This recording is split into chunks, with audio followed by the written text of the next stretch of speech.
Hey guys, today is Monday, July 1st, 2013, and I'm sitting here behind two boxes of some beautiful lettuce growing under this little small oak tree.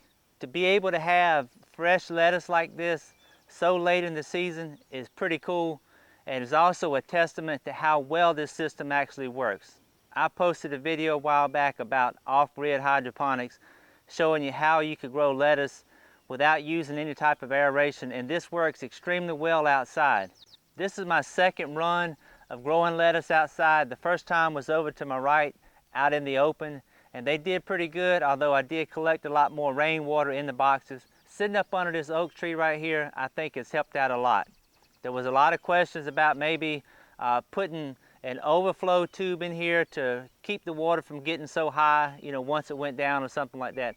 I believe the focus should be on preventing the water from getting into the reservoir in the first place and diluting the solution. That's where the focus needs to be.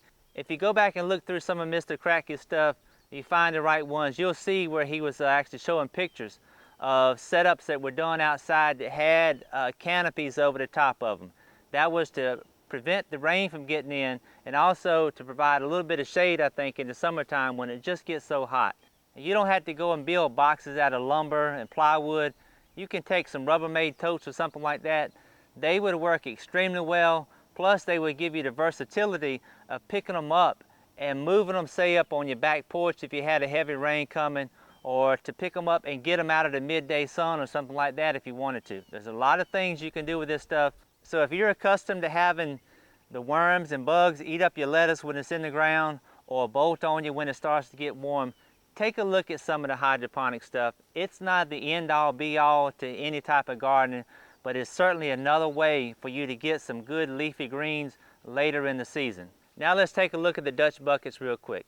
The first setup that I put in place was done Super Bowl Sunday, way back at the first part of February, so it had been going on for about 5 months now. That's a long time to be taking care of tomatoes inside a greenhouse. This particular setup, all of the plants had 2 stems, and I let them kind of fork and then go straight up, and that kind of created a problem when I decided I might want to put a longer string on it and drop them down. It was difficult to do the plants that way and try to get them both going the same direction when they were split at the bottom.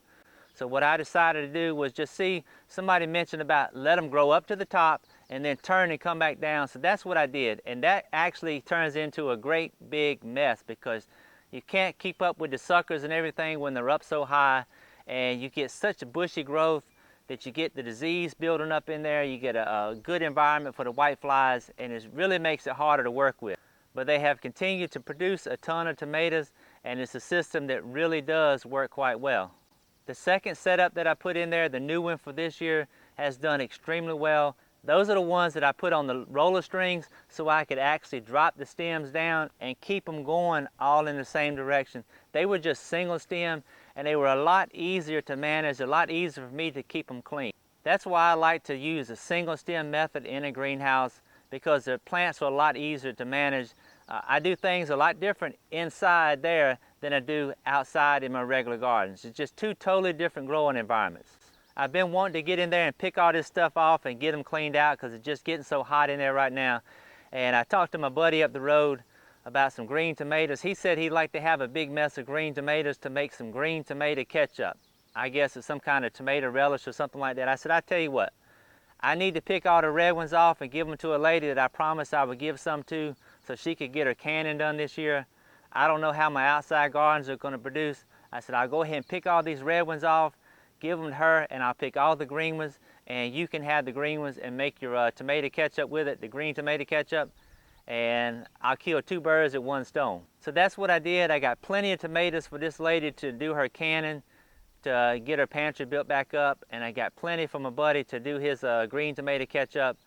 And if you look at some of these things, the size of them, the one thing I like about big beef tomatoes is that they still maintain a pretty good, decent sized tomato even on the older vines as they continue to progress. This particular one is definitely sandwich quality, and that's where he's going to go, on a sandwich. I had said a while back that I was going to try to do a Dutch bucket setup outside, and I never got around to making a full setup, building the overhead supports and all that kind of stuff. And I thought about it, so well, I'll just take some of my extra Rutgers plants that I had and stick them in some buckets and see how they do out here. And I just come by and hand water them a couple of times a day. These are determinate, so I wouldn't have to worry about building an overhead trellis, and it'd make it a whole lot easier for me to work with. Something else I've noticed about this stuff with the buckets outside and using the perlite, I really don't have any algae problems up on top. The top surface actually dries out enough between cycles to where the algae is not a problem. And during those rainy times, the rain can just wash on down through the bucket and come back out the bottom. I don't think it's a problem at all. Any little bit of fertilizer or nutrient solution in there is just going to feed the grass and weeds around here. I want to share something with you about the buckets that I have been using. I've said this before. I've been using the square ones, but if you can find some of the rectangle ones or round ones that are a little bit shorter, that are about 3-gallon size, I think they'll work just as good and probably better, because your roots will get down to this reservoir in the bottom where your nutrient solution is at a whole lot faster. All I did was wrap mine in black plastic and I taped it. I've got some 6mm tape that I use for the greenhouse plastic, taped them on the side, made some very nice, neat little buckets. Now, as far as what you put in here, I've been using perlite. Other people have used the clay pebbles. You can use some type of rock, stones, whatever you want to use.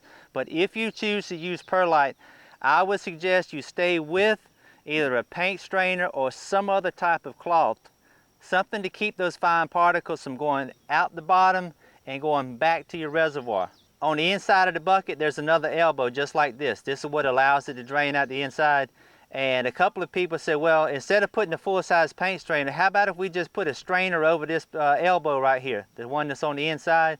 And I said, well, I don't think it's a really good idea, but you know, it never hurts to try. Well, I've had a few people tell me they tried that and it did not work. When you think about the surface area that you have with this strainer for the water to go through it and dissipate and come out, that is vastly superior to your little bitty surface area that you would have right here on the end of the elbow if you put a screen on it and some rubber bands or something like that. I've had a couple people tell me that that's what they did, and they end up with the buckets overflowing because it got stopped up right here. All right, guys, that's it for this update here. The lettuce over there has done extremely well outside, and I now know that even as hot as it gets in the greenhouse in the summertime, I can move this stuff outside and still keep on going with my lettuce and be able to get some fresh salads. Having the lettuce, tomatoes, and cucumbers and peppers all at one time is a pretty good deal. I've shown the Dutch buckets plenty of times with tomatoes in them. I have grown a pepper in them last year just to see how it would do. Haven't done it recently, but plenty of other people have.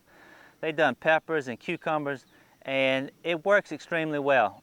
I would stick with those type of vegetables in a Dutch bucket setup because you want something that's going to produce over a longer haul. I don't think it would be conducive to trying to grow a cabbage or, you know, broccoli or something like that. They take too long to produce, and it's just not worth the effort. They'd be better suited to some other type of setup. And as for the question, who would even want to bother with hydroponics? Well, I've got some raised beds with watermelons and cantaloupes and Israel melons behind me. Still got a few red onions over here, but not everybody has raised beds. I got a big garden back here, relatively big compared to, you know, some backyard gardens. And I've got corn, squash, pole beans, cucumbers. Got a lot of stuff in there, but not everybody has that kind of space to grow. Some people only have a concrete balcony at an apartment or townhome, or they got an asphalt driveway or concrete driveway, or all they have is a back deck, or the place in the backyard, the soil is just so bad that they can't do anything with it. They're not physically able to get out there and work that soil. So those are the situations I think where hydroponics really fits in. I would not suggest or recommend anybody go and bail on their traditional in-ground gardening. I think they all have a place to be able to work together. I've been blessed with a fair amount of land and the physical ability to get out here and work the soil, but again, not everybody has that. I think that's the good thing about hydroponics. It allows those people to be able to get back into food production and be able to grow some food on their own to bring to the table. I think it's a pretty good deal. So I hope that was helpful. Y'all take care, and Lord willing, I'll see you next time. If you found this video to be helpful, informative, entertaining, or just downright funny, don't forget to subscribe.